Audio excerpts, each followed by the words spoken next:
What's up, everyone? Welcome back to the Paradox Kingdom. My name is Steven Hernandez, and I'm with Eli Galindo. And where are we at? We're in Zacapa, Guatemala. Yeah. So we're on a mission trip, and so I wanted to highlight what God is doing around the world. And so this is the first time that I'm actually able to do and start this series where we go around the world and see what God is doing and how he's doing it. So we're going to hear about him and his family and their mission and what they do here and how it's impacting literally the world. So if you can introduce yourself, kind of share what you want to share about who you are, what you do, and then we'll go from there. Absolutely. So thank you, Stephen. Appreciate you having me on your podcast. This is a big deal for me. I'm excited about what God is doing and everything you're doing. And so my name is Eli Galindo. I'm from Sacramento, California, and I'm 52 years old. I got 4 kids, all in their 20s, 3 grandbabies. I've been in real estate for 30 years, selling real estate in Northern California, a business owner, but I'm also the son of Jesse Galindo, who's the founder of Upon This Rock Ministries, which I know we're going to dive into in a bit. Yeah. But just want you to know that I have a heart for ministry and missions and just loving on people. That's literally what my dad and mom gave me that, you know? Yeah. And so, so that's a little bit about who I am. Oh, my anniversary was just the other day, too.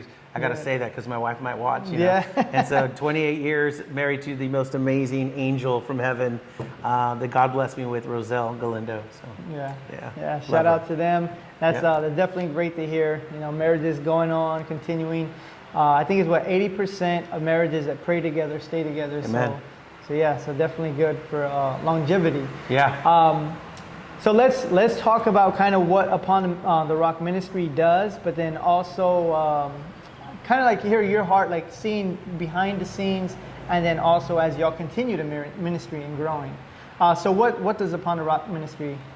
Yeah. So thank you. So Upon This Rock Ministries, or Sobre Esta Roca, is a ministry that my dad founded in 2004. My mom and dad, Jesse and Lydia Galindo, and it's essentially a construction ministry, a construction mission.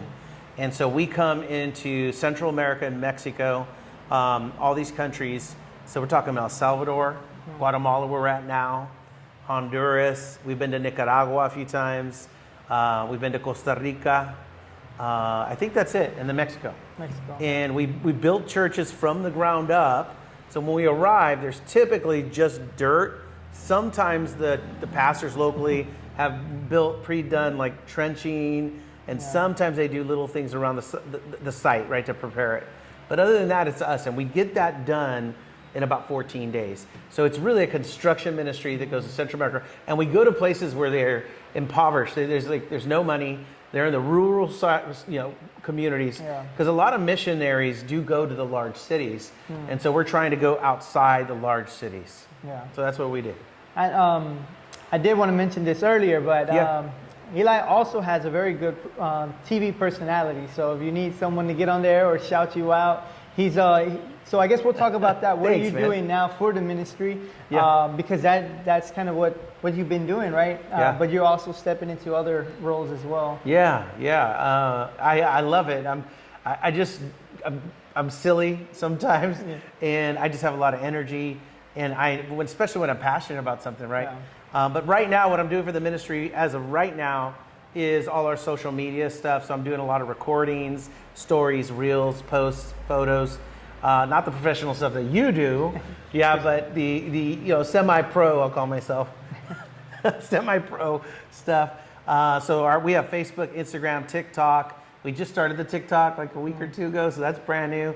But I post all that. Are you going to be doing dances for TikTok? I can do it, bro. I've done it before. If my kids are watching, I'm sorry. I'm going to embarrass you ahead of time, just so you know. But so that's what I'm doing now. Cool. And then also, I've been part of this ministry since 2004. That's 21 years.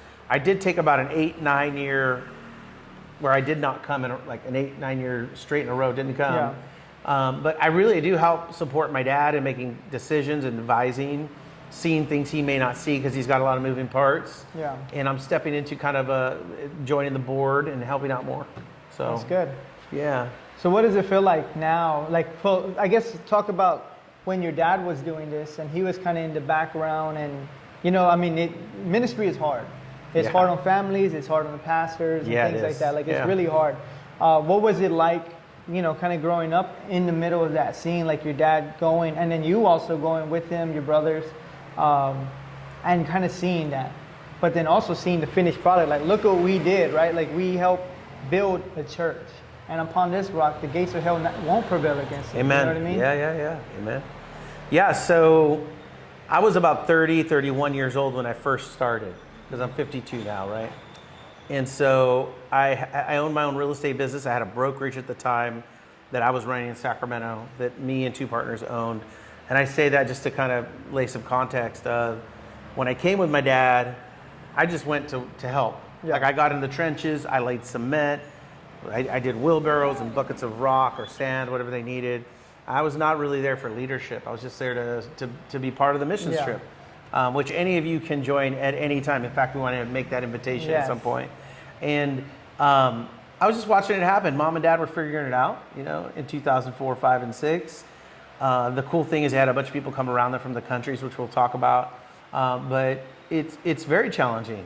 Yeah. There's a lot of moving parts. We were just talking a second ago over coffee this morning about all the moving parts, from construction site to food to logistics of transportation to housing, accommodations, right? And then everything in between that happens. It's a full project. And the amount of people we have, which we'll talk about in a second, is a lot. Yeah. So it's no joke, man. It can become stressful. Yeah. And although we love the ministry and we love people, we're still human beings. Yeah. Mom and Dad can get frustrated. We can get frustrated. There's communication challenges sometimes because, like, for example, I speak about 80% Spanish. So sí puedo hablar en español, pero no muy bien. Suficiente para comunicar. Well, my brother John doesn't speak Spanish. He's like me. Yeah. Or like 20% or less. Yeah. So what I just said in Spanish was, you know, I know enough to communicate sufficiently with people, but it's not great. So I still get lost. I get frustrated. So the challenges of the ministry really are the communication styles, the different ways that like even the way we approach construction, right? The men that come from these countries to help us, they have a way they do construction that they're used to. Us from the United States have a different way of doing construction. So there can be conflict. So that's the difficulty part. And then coordinating all the logistics, right?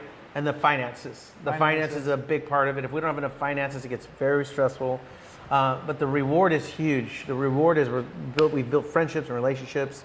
We build this building in this community where there's a need. Maybe there's a lot of single moms in these countries, man, a lot. Yeah. I know there's a lot back home in the United States. Yeah. There's a little bit more here, I think, just because of the environment. And they usually have 3, 4, 5, 6 kids. Yes, yeah. And there's no real assistance program. They're just trying to figure it out, live day to day. They take all the kids with them to work, right, whatever they're doing. And so that reward is huge, to see their faces, to see their faith rise as we build this building. It's pretty powerful. Yeah, absolutely. Yeah, because I'm seeing it firsthand how amazing it is. How many churches have y'all built? And then speculate how many families or people in all those churches have y'all impacted. Like, I don't know if y'all even thought about we haven't. How many, you know. But I'll speculate. Yeah. Okay. We built, this will be our 29th building here in Guatemala. One time we built 3 or 4 at the same time. I can't remember. Oh, really? We had 3 to 4. I'm pretty sure it was in Guatemala as well. I was in charge of one of the projects with one of the other men, Julio. Yeah. And then each side had two leads. I'm pretty sure it was 3 locations at the same time. Wow. And that group was massive. We had people there I'd never met, never seen before. But this is the 29th building. And speculation-wise, let's do it this way. I was just thinking about as you asked the question. Every church, every building probably impacts well over 150 families. Because the communities are they're not massive, but if you just think about where we're at here in Zacapa. Yeah. I mean, this is a little different. We're more inside a city here than most times. Yeah. But I'm going to say 150 times 29. So if it were 150 times 30, it'd be what? So about 4,000, 4,500. Yeah. Yeah, about 4,500. 4,500 or so. Yeah. Families that at least. And that's their, because it's continuing, because it's been going on for 21 years, so more families continue. It's probably more than that, but to be honest, because I was just thinking about it. You'll see in the celebration service, there'll probably be 250 people there, plus and then our crew, whoever stays. So it'll be standing room only, outside the walls. People will be looking through the windows. Some will be sitting at their cars, like, watch what I'm talking about. And so it's a lot. It's a lot, Yeah. That's crazy. amazing. It's crazy. What are some of your favorite stories or situations or things that have happened throughout the years? I know you took a little gap, but even then and now, you know, because even right now, because I speak very little Spanish, but I'm making a few friends here, besides you, of course. But we speak the same language. But others that we're using Google Translate, going back and forth and trying to figure it out and mess it up. And sometimes you translate with somebody else, and then we're just like, there's that camaraderie. But what are some of those stories that that are dear to your heart? Yeah, man, there's so many, right? I just like, for example, I was just looking at some photos from an old post on social media. I started posting, I think it was all the way back to like 2008. Oh, wow, yeah. If you were to go search, you could find either on my Facebook page, probably, because back then it was mostly Facebook, right? Yeah. So posts and videos. So we were looking at some that came up from 2013. And it was in El Salvador, near a volcano. So this is cool. So it was near a volcano, meaning that the church was located at the base of a mountain that had a volcano on it. People lived there for centuries, right? Yeah. And so they have blocks that are red. Like they have a red tint to them, like almost burgundy. And it was just a cool thing to see the building go up, because most of the time they're gray or white, right? Not hard white, but just off-white. And so it was against the mountainside, and it's a jungle. Like, it's literally a jungle out there. And they had cut into the mountainside like a little hill. They cut it out and flattened it for the building. Wow. And so as we were putting up the block, and it was contrasting to the jungle and everything around it, it was just beautiful, man. And I remember a good friend of mine came with a friend that I've had for my whole life. His name's Mario Franco. He came to that job, and he's a contractor. And so he was working, and I just remember this memory of him saying to me, "This is the most amazing thing I've ever done in my life." Wow. You know, and about that time, we're almost 40, each of us, because it wasn't the first few projects. It was like 2013, I think I said, right? Yeah. So I'm 40 years old in 2013. And so I'm like, had a realization, like, this is really impactful.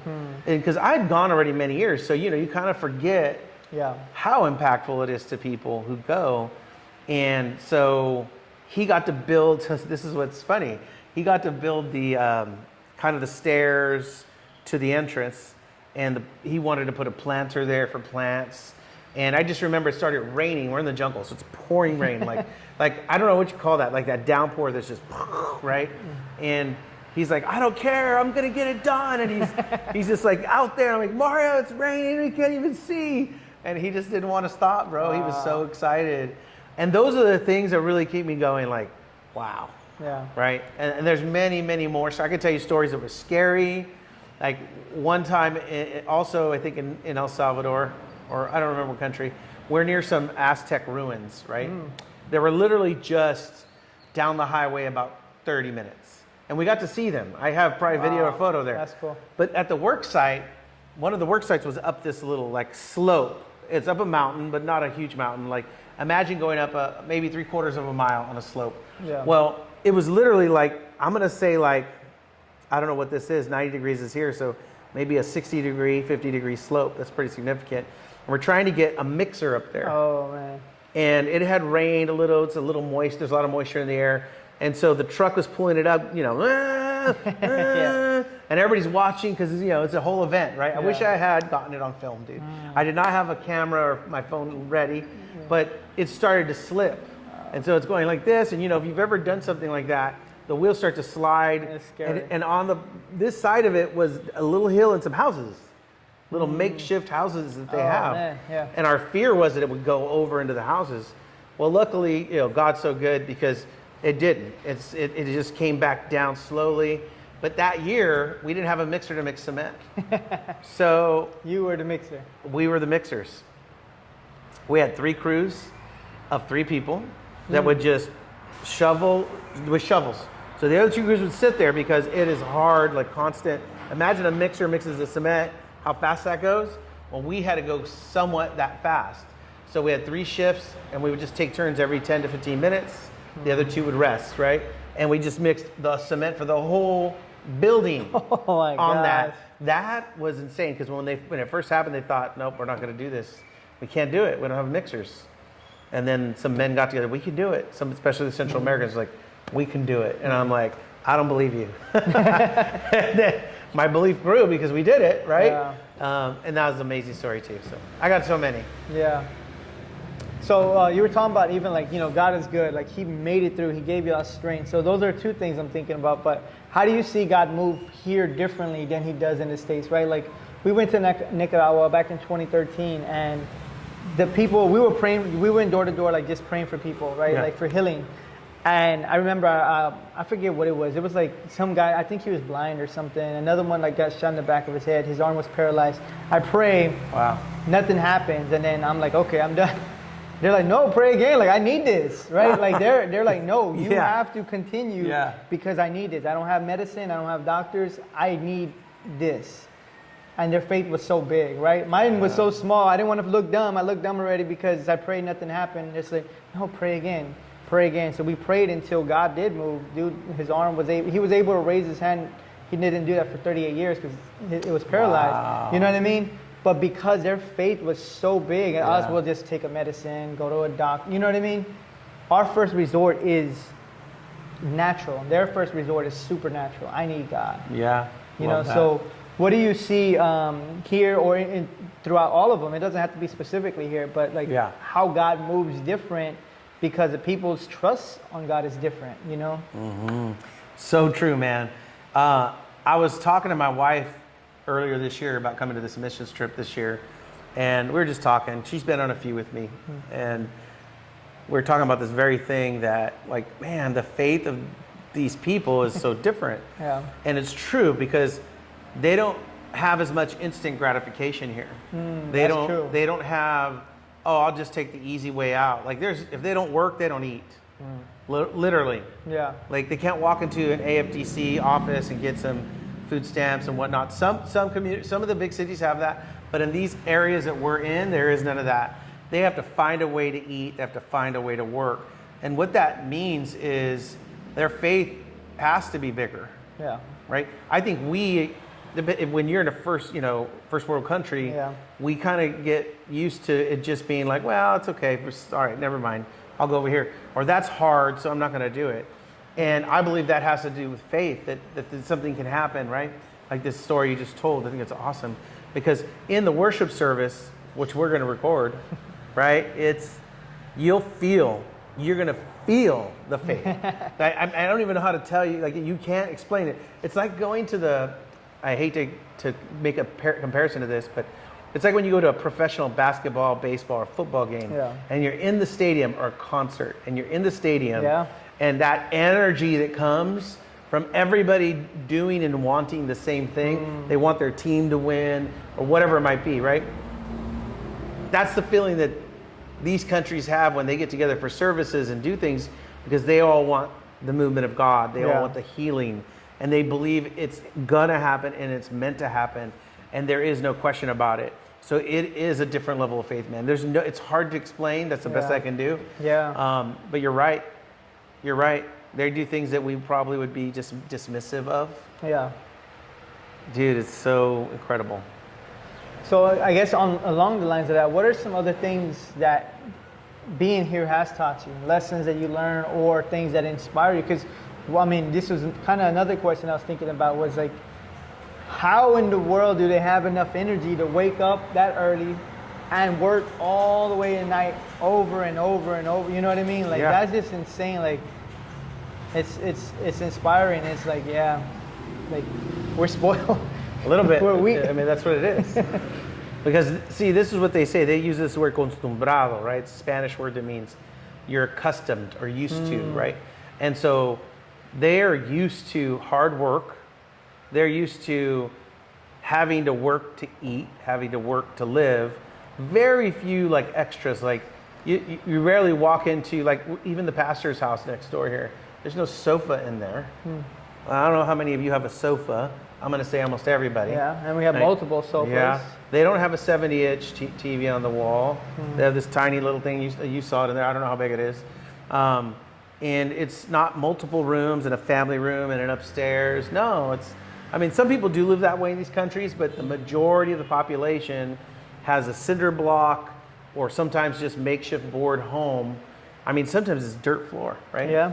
And so it's just a different way of living. So when you ask the question, how do they get up so early? They don't know not early. They don't even know what that means.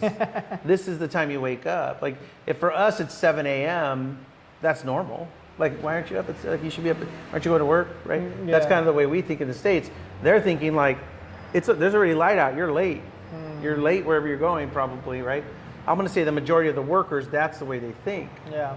And so them getting up and being at the site at 5:30 in the morning, no problem. And I know a bunch of folks back home that get up that early, right? Yeah. But there's a lot of us, I put us because I put me in there, you know, who are like, oh, I'll sleep until 7:38 today. I got a sales job. I can just do whenever, right? Instead of going after it.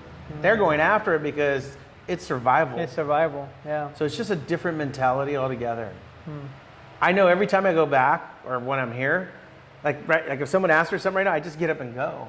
Versus at home, I might go, oh, can you do that? Or can you handle that? You know, I've been watching my dad, hanging out with my dad a lot, so I haven't been getting up as much. But I notice whenever I come back from these trips, I'm more apt to get things done instead of procrastinating. Yeah. Yeah. That's good. Yeah. Yeah, I'm just thinking about that. Even that, right? Like, I forgot. There was a post a long time ago that I seen something about like procrastination is, in a sense, it's offensive to God in a sense, right? Because we assume it will happen, or even like the idea of that kind of fate, F-A-T-E, fate, right? Like, oh, it's gonna happen. God's in control. It's like, yes, He is in control, but He wants us to do our part. 100% agree with that. Yeah. Like I think about, you know, I'm gonna mess up a story, but the lame person that was on their mat and he said to take up their mat, right? I can't remember where this story is in the Bible. I know there's a few. I should know, but he said take up your mat and walk.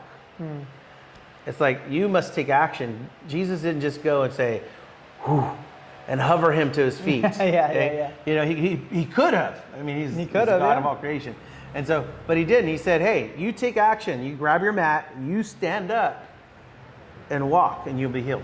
And so that's the same. That's a great metaphor for us in life. God will provide, and yet He expects us to do our part. Yeah. Always. I have trouble when someone goes, I'm just going to sit here and wait. God's going to provide and do nothing. Wait on the Lord. It's not like being passive. It's the active waiting. Yeah. Yeah, active waiting. That's so good, right? It's like wait on the Lord doesn't mean do nothing. That means it's coming. Just keep doing what you're supposed to do, and it will arrive at the right time, right? So how has because you do coaching, you do real estate. How has that helped you when you come to places like this? Part of what I'm thinking is as well is I wish that we had, in a sense, more time, just because I feel like the skills that we have, I would love to impart to the locals so that they can do some of this here. Obviously, it's different, right? Like there's not a lot of videography businesses that can create. Some are, right? Yeah. There are some, or even real estate, right? Like it's not the same as out there. It's not the same, But maybe the skill set that it takes to be successful, how can we impart those? But that's a different question. But how has your particular skill set helped you, you know, that you're like, oh, wow, like I didn't, you know, the wax on, wax off. I didn't know this was actually helping for this. Yeah, totally, man. I'm going to say like one of the biggest things. So I'm a real estate coach and a business coach, John Maxwell certified, and Keller Williams University. And Keller Williams is a real estate company I work for, one of the largest in the world. I'm certified for them as well as a teacher, a speaker, a trainer. And so in those two systems, I've learned a lot of cool stuff. Because there's a lot of training for me to become that, right? And one of the biggest things is really active listening, right? And I know a lot of you may know what that means, but I think it's one thing to know it, like knowledge is only part, right? It's like remembering to do it, because as a habit, here's what happens. If you're talking to me, you're asking a question or making a statement, I'm typically already thinking of my response. What you need to practice is listening fully, then repeating back something of what they've said, and then respond, right? And you can kind of get your response together as you're saying it back to them. Instead, what we normally do is we respond right away. Yeah. In fact, sometimes we cut each other off. Yeah, that's true. Yeah. Right? And so teaching that, I'm actively doing that with my dad, with my mom, with other people on the team. And by the way, seek first to understand is one of the tenets of Keller Williams. It's communication, seek first to understand. So when someone says, hey, I have this problem, I go, oh, okay. Why is that a problem? Yeah. That's a big deal. That's a powerful question. Yeah. Why is that? Tell me why. I want to know. Then they give their perspective of the problem, and what you find out usually is it's not what you first thought they meant. Yeah. And that skill set would help in so many ways, because depending on who you're talking to, right? If you're talking to a business owner versus a blue collar versus someone who works like in the fields, a lot of people here work in the field things. Yeah. It's a different approach, and there's a different way of thinking. So asking the question is vital. And then the second thing would be just being able to see all the moving parts and holding to see how those parts work together or don't work together. Yeah. Don't make a judgment call on one part on its own. That's it's part true. of a whole. That's good. So those are the two skill sets I think that have been helpful for me when I'm talking to either the leadership team here or even someone that lives and works here. Yeah. And that's a great skill for marriage in general. Oh, yeah, man. And I'm trying really hard to be better at that. You know, it's funny, right? The contractor's house always needs work, right? That's the saying. I don't know if you've heard that. So they're great at skill, they do it, but their house needs repair. Well, I'm working on that in my house, right? Is making sure I'm asking questions. I'm better at it. My kids will tell you, because they're all in their 20s, my oldest is 30, they'll tell you that I ask more questions and I'm more patient now than I've ever been. Because that's a skill set that I learned in my business. Yeah. So, yeah. It's tough. As your kids are little even, you'll be like, hey, okay, tell me more, son, why? Why is that? Not just tell them what to do, ask them the why, understand where they're coming from. Because what you're doing, if you just answer immediately, you're really addressing not the root of the problem, but the symptom of the problem. That's true. Yeah. So. And then also, you don't teach them how to think critically because, like me, I won't get too much into it, but my mom did a lot of stuff for me. So then whenever I went to college, I had to learn on my own. I was like, oh, shoot, I don't know how to do this because it was done for me. Instead of like, figure it out. This is how you do this. This is how you problem solve. This is critical thinking. Like all that stuff. It was just like, wait, what do I do? You know, like, how do I do this? Yeah. How do I find, the solution? Now we have Google, we have internet, Chat we have GPT. ChatGPT. You know, we don't even have to look up anything. But before it was like, oh, how do I do this? How do I find the right person to help me with this? You know, so even though we have all this stuff, it's still an important. It's important to know, and how to ask good questions is very important. Yeah. You just reminded me of something as you were talking there. I was thinking about. You were talking about ChatGPT. Shoot, I forgot. What were you talking? You were talking about ChatGPT and internet and getting the answers, right? Yeah, finding sources. Yeah, it being so easy in a sense. Yeah. Yeah. Man, why am I drawing a blank? It had to do with. I got it. So, as you were saying all that, I was thinking to myself, there's a coach that taught me this, and I'll never forget it. He said. Well, what would you do to solve that problem if you did? Okay. Talk about critical thinking. That's what you're talking about. Critical and it's like, if you can ask your child that, right? And they go, I don't know. Say, just make your best guess. The idea that it would come out of their mouth, and they probably know the solution. As a matter of fact, when I was at John Maxwell's coaching certification program, they said, you know what a coach is? You know what a coach really is?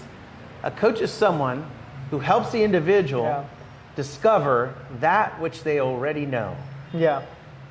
Your job as a coach is to pull it out of them so they self-discover it, because when they self-discover it, when we self-discover it, guess what happens? We take more ownership of it. Yeah. Because it came from within us. And the truth is we have most of it inside of us. There's some things we don't know. Exactly, yeah. But most of it, and our job is to see what do they know, because they may know the answer. If we just give them the answer, you're right, we're not equipping them. Yeah. So the critical thinking thing is a huge deal. Which is, honestly, that's what's wrong. I mean, this is a whole different topic, but that's what's wrong with, like, the actual word education, educatio, in Latin, that's what it means. It means like throwing a bucket in a well and drawing it out. So you're drawing out what's inside of it. Yeah. Because our education, let's throw you a bunch of stuff and memorize it, right? Lecture, memorization. Yeah. You don't think about it. You just, this is the answer. Tell me the answer. Okay, we're good. And it's like, no, like. Yeah. But that's a whole nother topic. Yeah, we can talk about that for an hour. Yeah, because coaching is important, discipleship is important, all that's important. Well, as fathers and mothers, we are coaches to our kids. Yeah. But no one told me that when I was 22. Right? So what did I do? I lectured my kids. Sit down. Let me explain to you why this is important. Right? Yeah. I didn't ask them any questions. And some would say, oh, you don't need to ask them questions. There's 6. Well, why not start teaching them, get them accustomed to the fact that they need to come up with solutions too when they're young. Yeah. Like, I wish I'd have done that. I wish someone would have told me that. So I'm telling my 20-year-olds, when you start raising kids, this is what you're going to do. Yeah. Trust me, this is why. Let me explain it. Let me show you.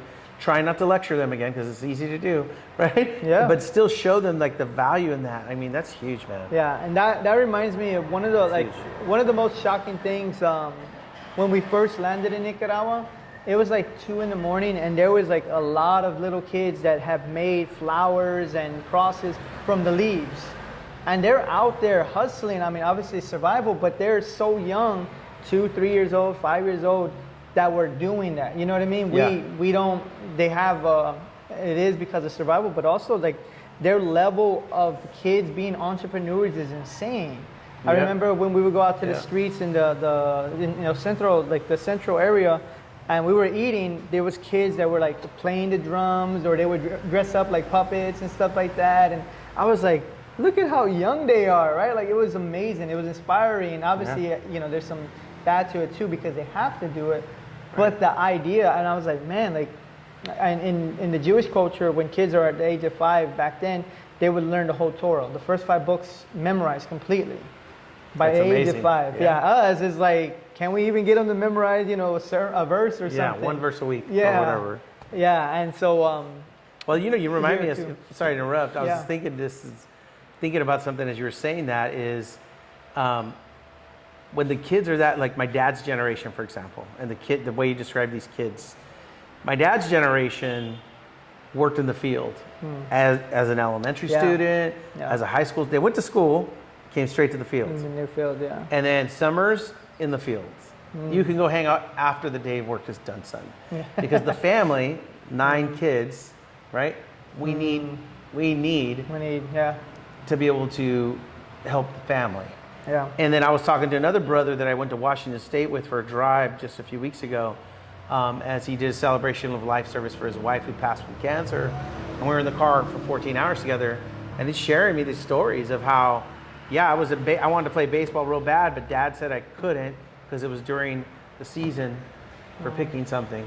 And so I didn't get to play.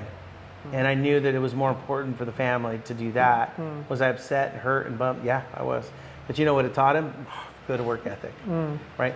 The art of, like, what's that called when you put something off, where you don't have to have instant gratification. That's what it is. Yeah. And that most people who don't need instant gratification as much tend to be more successful. It's a very powerful thing. Yeah. And in society, we don't really think about it. Yeah. Yeah, it's crazy. There's a book, I think it's called Atomic Habits. I love that book. Yeah, and in there he talks about the people that are most successful is because they can do something boring over and over. Yeah. Because whether I do music or whatever you're doing, you get to a point where you're really good at it and then it gets boring. And then so you just kind of don't do it as much. But if you're able to continue in the boring part, then you'll be more successful. Yeah. You'll be even better because you're continuing to make your skills better and continue that. Yeah. But as we wrap up, any other questions or life lessons or things that you're thinking about this trip or other trips in particular, how you know, just something that you would love to share with others that maybe they're not seeing because they haven't been on a trip like this. Or most of the people that watch, they're probably Christians or Americans or, you know what I mean? A lot of them are atheists because they like to debate me, but it's I love that though, man. It's funny. I started my YouTube channel to teach Christians how to read and interpret the Bible, but most people that watch my videos, probably not this video, but most people that watch my videos are atheists and Muslims because they want to debate me, and it's cool. I try to do my best to do it in love. Because like you said, we don't want to lecture because that doesn't help. It doesn't. Right, but we want to love and have conversations and dialogues. For sure, real conversations. Yes. Yeah. But to answer your question, I guess it would be, if you've never been on a missions trip or you've never donated time to a nonprofit, whether in the United States or outside, you need to do it because I truly believe that part of our life is to give back. However that is for you. We would love to invite you to our trips. I think they're amazing. They're fun. They're adventurous. You'll have stories to tell, I promise. Yet I think the biggest takeaway is if we get so busy in life, in our careers and things, where we're just doing life and we don't give back, we can lose perspective. And we can also lose sight of what's truly important in life. Instead of, wow, I didn't get that new iPhone, right? Which is way less important than being present in a conversation with your son, your daughter, your spouse. 100%. We lose that perspective sometimes. So going to serve on a continual basis, once, twice, 3, 5 times a year, whatever, that's what I think you should, biggest takeaway. That's good. Biggest takeaway by far.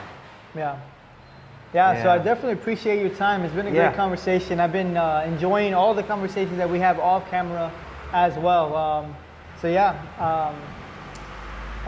them the YouTube, Instagram, all the good stuff, Facebook page, and how they can get in contact. Yeah, so I'm not going to remember all the... but for sure. Okay, so we're definitely on Facebook as Upon This Rock Ministries. If you search us that way, you can also search UTR Ministries. You'll find us on either Instagram, social, or TikTok, or Facebook. Facebook is the biggest one because we've had it the longest. Then Instagram we started growing, and TikTok's the new one. But we also have a website which is also linked on all those locations, and that's usually where you'll find like what's happening next, what project we just did, information about the founders. There's videos everywhere you can watch. Just get a feel if this is something you want to do, you know. And don't be afraid to DM us. It doesn't matter where you're from or who you are. If you're interested in supporting financially, interested in coming with us on the trip, and last but not least, even if you're just going to be like praying for us, DM us because that's good for us to hear and know. So. Absolutely. Yeah, man. I appreciate it. Thanks, dude. I appreciate the opportunity, bro. Yeah, absolutely.